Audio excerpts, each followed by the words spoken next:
Welcome to OkState Daily. Casey Porter here. So glad that you decided to tune in. Fans, today we have a very, very, very special guest.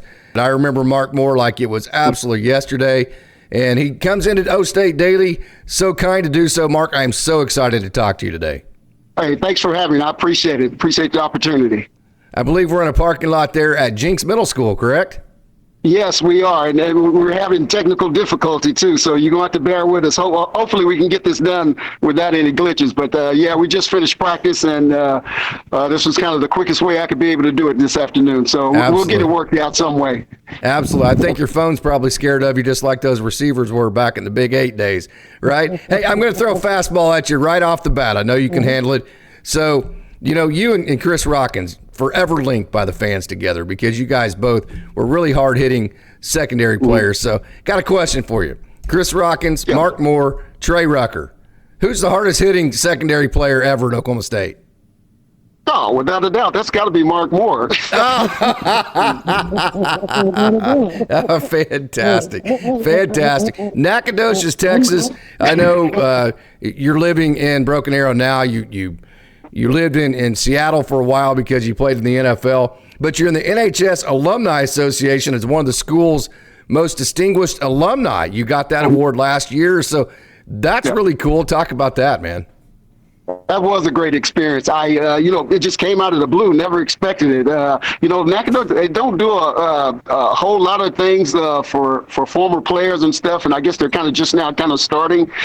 And so I was thoroughly surprised when I got the call, and I was really excited about it because I mean that's going back home is one thing, but being acknowledged about some of the work that you've done there, it was really good. So it was really good to get back there and see some of my classmates. A lot of them showed up for my support and brought my family with me, and it was a good time. We had a great time that weekend.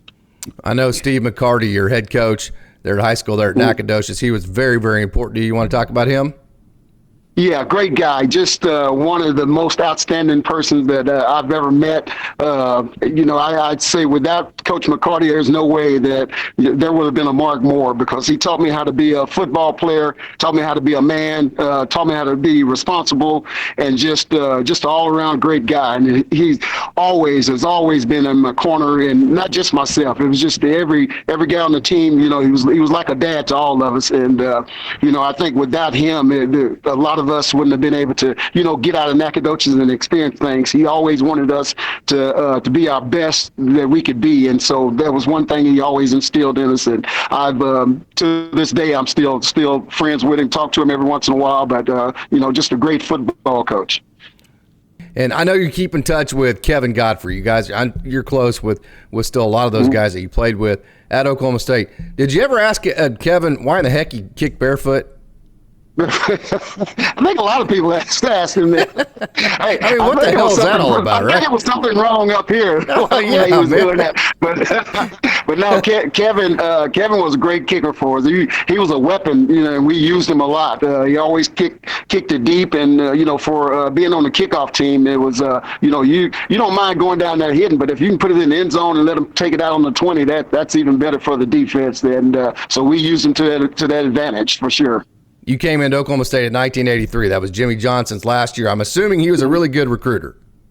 Yes, Jimmy was. I mean, and he had some good recruiters there, especially on the defensive side, because whenever we take visits and anything, you always had the assistant coaches there. But Jimmy was he was one of those coaches that wanted to go out and get the best players that he could possibly get, and especially players down in Texas.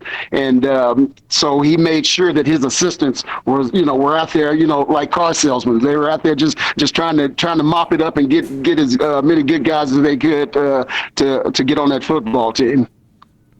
So I'm going to look to my left because I've got to cheat here because I want to make sure and not miss any of these names. Some of the great guys that you played with in the secondary back then. Okay, Adam Hines, Rod Brown, Rod Fisher, Chris Rockins, Mike Hudson, which I still can't believe we didn't get his son to Oklahoma State. He went to Tulsa and had a great career. That man, Xavion, was just absolutely awesome there at Hominy, the hometown of Mike Hudson as well. Melvin Gilliam, who I talked to a couple weeks ago, and then Rick Wallstad. So, man, you played with some absolute dudes on that back end, didn't you?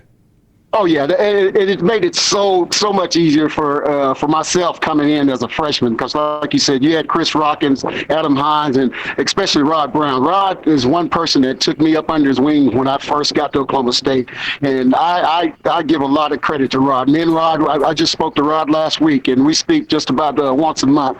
But Rod, you got to have those kind of people in your corner. Rod, when I got here, pulled me to the side early when I got here, and just made me feel comfortable and told me that if there's anything that I needed, to come to him, because I guess somebody before he got here, did the same thing for him. And so Rod has always been, one of the instrumental person in my life. And that from day one when I got here, he's always been in my corner, and he's always cheered for me. And that was one thing that really made it easy in transition from coming to high school to college. And it made it so much easier for me to adjust to the college football game. Most Oklahoma State fans have heard of Mark Moore, Chris Rockins, guys like that. But if you listen to like Rex Holt on the Game Day Live at Joe's shows, and they talk about that generation, literally Rod Brown's the first name that comes out of their mouth. He's like the most underrated player Oklahoma State's ever had. For sure. I mean, it makes me, I feel bad for him, but because Rod is just, I mean, if you take away some of them, and not even take away the names, you just have to really look there for whatever reason, because Rod was just a heck of a player. I mean, Rod came up with plays that you could never imagine a corner or safety coming up with, and he was always just instinctive about the ball. He knew the game. He knew how to take advantage of the offense. And, those are things that I didn't know about when I first got to Oklahoma State. Those are things that he set me down, not even the defensive coordinator or defensive coach. Pat Jones taught me a lot, but dealing with Rod on a day-to-day and just listening to him and absorbing it. I mean, that cat, he's just an all-around good person, man, and you just couldn't ask for a better teammate. What was it like getting to see Leslie ONeal, John Washington, and Matt Monger and all those guys in front of you? Oh yeah, that was great. And I tell everybody, it's easy playing safety when you got those dogs like that in front of you. I mean, I relied on John and Leslie and Marvin. I relied on those guys so much, and I knew that whoever we were playing, the quarterback was going to have to get rid of the ball quick. So I take that to another step, and so I would play up an extra 2-3 yards because I knew it wasn't going to be long before those guys got to him. And it was every single play. They didn't take a play off. So, when you're playing behind guys like that, it makes it so much easier in the secondary to be able to kind of loosen up and just do kind of freelance and do what you need to do to be a ball hog, which, that's what we did in the secondary. We gave them about 4 seconds, and we knew they were going to have to get rid of the ball or it was going to be a sack. On the other side of the ball, of course, you have Ernest Anderson, Sean Jones. You have all these guys that are just awesome running backs. And then eventually Thurman Thomas. So did you ever – I know you had your huddle defensively trying to figure out how to game plan the next series, but did you ever say, hey, Coach, man, we're pretty good on offense. I want to watch this. Oh, yeah. No, and you speak of Ernest Anderson. I mean, Oklahoma State needs to give Ernest Anderson an NIL deal for getting me to Oklahoma State, because he was the one that showed me around when I got to Oklahoma State. Oh, really? And so, Ernest showed me a great time. It was just genuine. It was home down. It was, it was just straightforward. And, it was just, I visit a lot of schools, man, and you can just tell the difference than when somebody's being straight with you and when somebody's lying to you. And so Ernest was just as clean cut, just as nice as he could be. Plus, on top of that, he, from Texas, and it was just, it was a great experience. And I knew as soon as I made my visit to Oklahoma State and the time that I had here, I knew I was coming back. So I need to thank Ernest for getting me here, because I don't think it wasn't really Oklahoma State itself. It was, Ernest just taking good care of me and just being a great guy. Oklahoma State was really good in basketball during that time. They had Lorenzo Andrews, they had Matt Clark, Joe Atkinson, Leroy Combs. Yeah. So I didn't put this on the question log, so you may not know any of these guys, but I had to ask you here. Were you guys close with all those basketball guys? Because they were dudes too. Yeah, oh yeah. No, we enjoyed watching the games. I wish I'd went to more of them, but time wise and everything, it just didn't work out. But being able to watch Big Country, all those guys, come through there, it was. I mean, we just really enjoyed it, and it's kind of like you see each other in passing because we'd be going to the weight room, they would be leaving or something. So it's a lot of times you do run into those guys, and and you kind of look down on yourself because you'd be like, whoa, man, can't believe how tall those guys are. But it was a good time back then, man. It's just seemed like everybody just came together, and it was just one goal back at the time. Is just trying to be the best that you can be.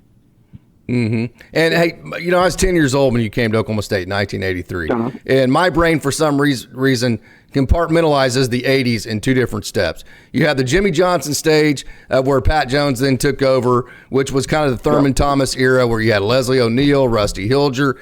You had the Gator Bowl 2 times in a row, and then the Blue Bonnet Bowl. And then kind of the second stage of the 80s in my mind is the Barry Sanders era with Mike Gundy and those great teams that Oklahoma State had during those times. So it's really cool to be a guy like Mark Moore that kind of got to experience both of those generations of OSU Cowboys during the 80s. Oh, yeah, for sure. I mean, it was just a great experience. And to be able to play with Barry and Thurman, I just caught 1 year of Barry. He was a freshman my senior year. But, just being able to see what you knew that guy was going to be able to do with a little experience up on his belt. So I knew as soon as he came in, and we were just working out in the summertime and spring ball and everything, that he was just going to be a load to be able to handle. And with Thurman came in and just took over the scene.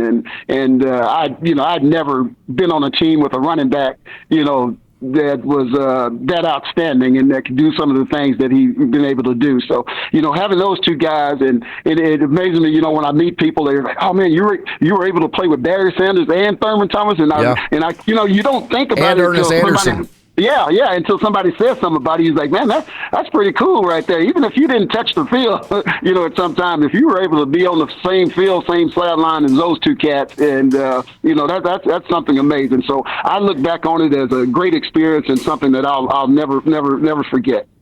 Melvin Gilliam, I talked to him last week, and he said, hey, we always tackled Barry in practice. He goes, I think Barry let us tackle him, though. I don't know if that's what it was, but I know one thing. I know it made our defense that much better. I mean, that's why we were able to shut down a lot of people, because, when you're going against those type of guys, day in and day out, it can only make you better. And that's one thing we did. We practiced hard, and we practiced tough, and we practiced the way we were supposed to practice against one another. There was no let up there. It was, it was offense against defense, and we were trying to beat them just like they were trying to beat us. And I think that made us so much better in the end, because we were always out there competing. And that's something I think, that a lot of cats don't do these days. I mean, you got to get out there and compete. That's the only way you're going to get any better. It absolutely is. And I'm going to cheat again because I don't want to leave any names out here. Bobby Riley from Stroud, Malcolm Lewis, who was absolutely awesome, Jamie Harris, who I still think is one of the most underrated receivers OSU's ever had as well, just because of the time period that he came to OSU. Terry Weimer was fantastic, and then obviously you had Hartley Dykes. So that's who you got to cover in practice. So I'm sure covering those guys in practice was tougher a lot of times than games. Oh yeah, that's one thing that made the secondary that much better, because going against those guys day in and day out, there was you had to be ready to play, and you had to be able to compete day in and day out, because they would embarrass you if you didn't come out there with your A game. So that made our secondary that much better, because we felt like if we could cover those guys, day in and day out on a Saturday evening, playing against anybody else, I mean there was just no competition. We didn't feel like that there was anybody in the Big 8 that was better than our receivers that we had. So we knew that if we were able to cover those guys, that we would be able to, when we got in the game, it would be no different there. Still a burner side that you never beat OU, though?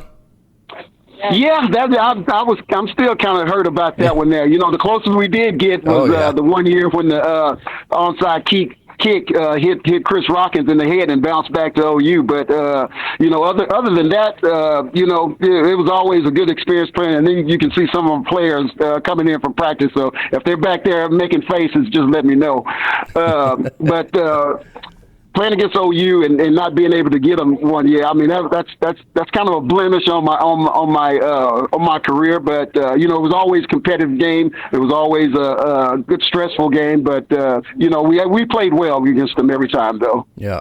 Something stupid would happen every single time, whether it hit Chris Rockins in the face or the referees called a dumb penalty on Garrett Limbrick, or some stupid crap would always happen in that game. Or you get the ice bowl, which we had. Yeah. Oh my God, I was there. I was talking to Paul Blair, and I was like, "Yeah, I was at the ice bowl." And he goes, "Yeah, unfortunately, I was too." That was a cold game that night, man. Yeah, that's kind of like Paul there. Yeah, that was a cold. That was an experience there. That was something that I've never ever played. Being from Texas, I'm not used to that kind of weather, but that was one that I'll never forget there. Speaking of being from Texas, do you have any memories of the 1983 Blue Bonnet Bowl against Baylor in Houston?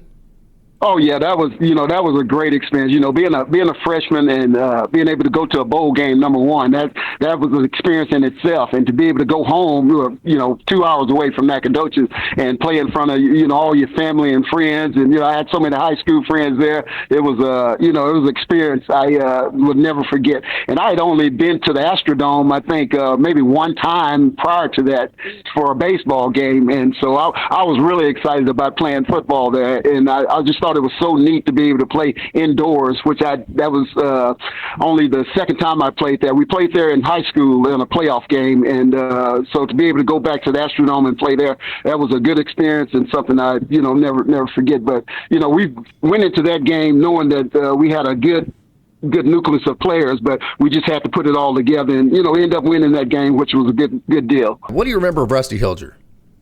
Oh, Russ is a great person. Great to him. Been knowing his family for a long time. His wife Terry.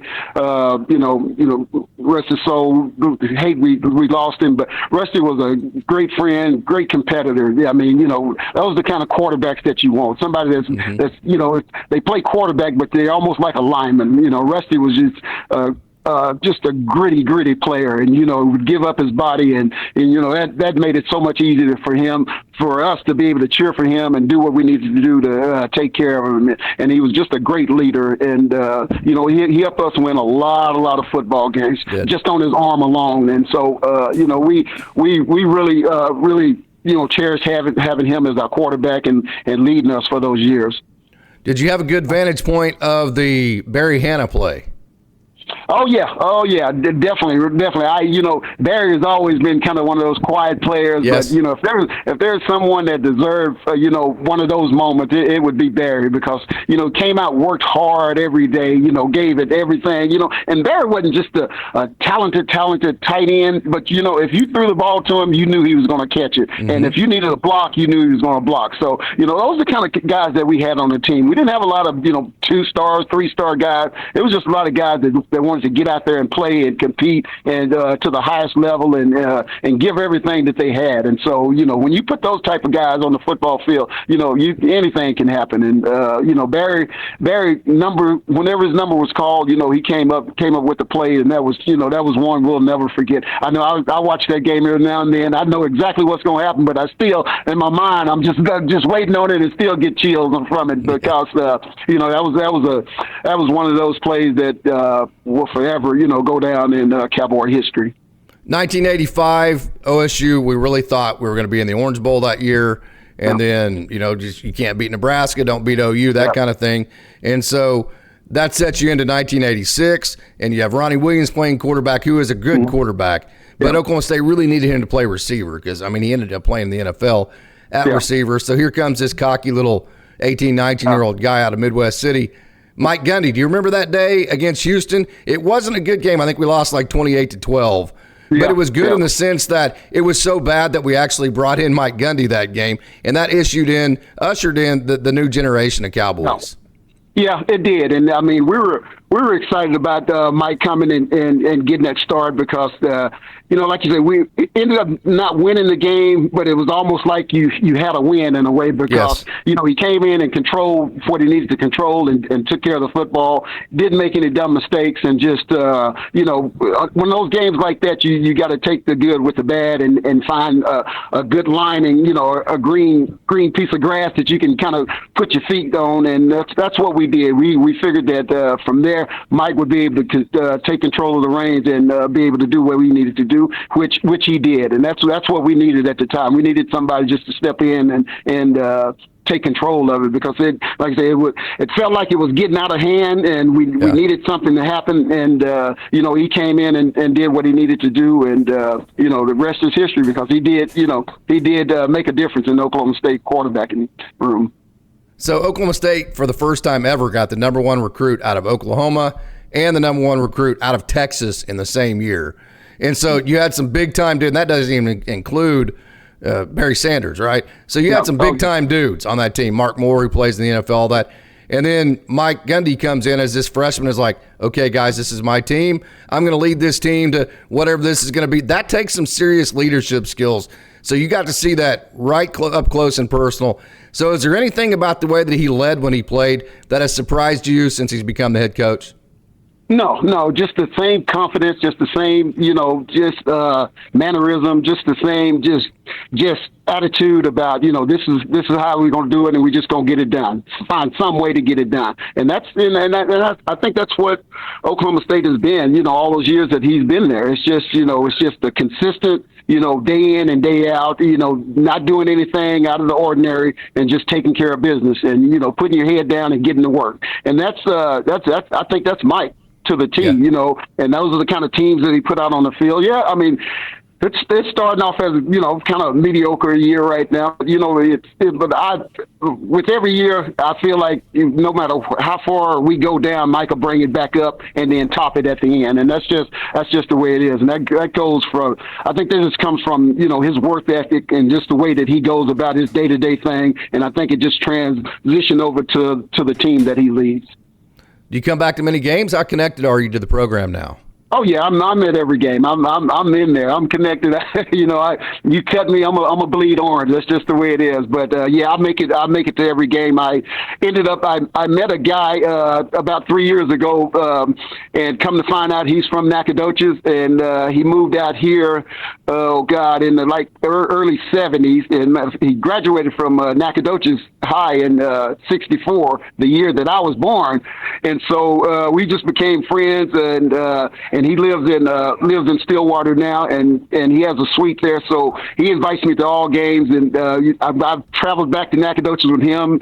I take him back there every once in a while, and just a really, really nice person. And I told him, I said, man, I wish I'd have known you back in the days when I was playing here, because he was there in Stillwater, but we just never met. But that's kind of the way Stillwater is. I mean, you meet somebody, and it's just a genuine friendship connection there, and then it just kind of goes from there. But I'm there at every game. I wouldn't miss it. Mark Moore, tell us what you have been doing since we saw you hitting receivers at Oklahoma State as hard as any other secondary member. Safety, right? Safety, right? Yep, safety. Yeah. Well, from your safety spot. Went to Seattle, played there for a couple of years, kept my home there and then I moved to San Diego for a year, played down there for 1 year, and I was at San Diego with the Chargers with Ronnie Williams for 1 year, and Leslie as well. And then I went to New York, played in New York for a couple of years, and then ended up coming back. Been trying to get back to Tulsa, this area, for a long time, and so I was able to get back here. And so now I'm working at Jinx Middle School. I'm the in-house supervisor here at Jinx Middle School, and also coaching 8th grade football. And I can let you know right now we're undefeated. We're 5-0 right now, so we're on top of the league right now, and about to start the second round of our district. And so we're doing good and have some good things going on here. Well, I've started a nonprofit group called Cowboys in the Community, and that's how I've kind of been with Kevin Godfrey and some of the guys, Melvin Gilliam. I have Scott Henderson. Just a lot of guys that played kind of back in the day. And what we do is We have a nonprofit group that we help out Jinx Special Olympics and also the Dream Center in Tulsa, Oklahoma. So we have a fundraiser every year around Christmas times where we get toys and we just get donation toys and then we donate it to the Dream Center and got that coming up in December. So if anybody want to kind of look for us, you can go on Facebook and look for us up under Cowboys in the Community. Fantastic. This has been such an honor to talk to you, Mark Moore. Any final thoughts you have about your career at OSU, OSU fans, Mike Gundy, the program, anything? Yeah, I just want everybody to hang in there. I know it's tough. I hate to lose just like everybody else. I mean, but you know, we got a special thing going on there, and we're going to break that ceiling. I know I know, you know, every year we kind of get there, but I believe in what Mike's doing. I know that a lot of people do, and we just kind of got to stay the course. And I understand like anything else, and I really had to kind of get myself in that mode when I started coaching. You kind of got to take the good with the bad and just kind of stay even keel as best you can and just know and trust in the process and just let it take care of itself. So I just want everybody to hang in there with him and hang in there with those guys. I know they're working hard. The effort is there. It's just you got to clean up some things, and as soon as they do that, I think we'll be just fine. Mark Moore, thank you so much. I appreciate it. Have me anytime.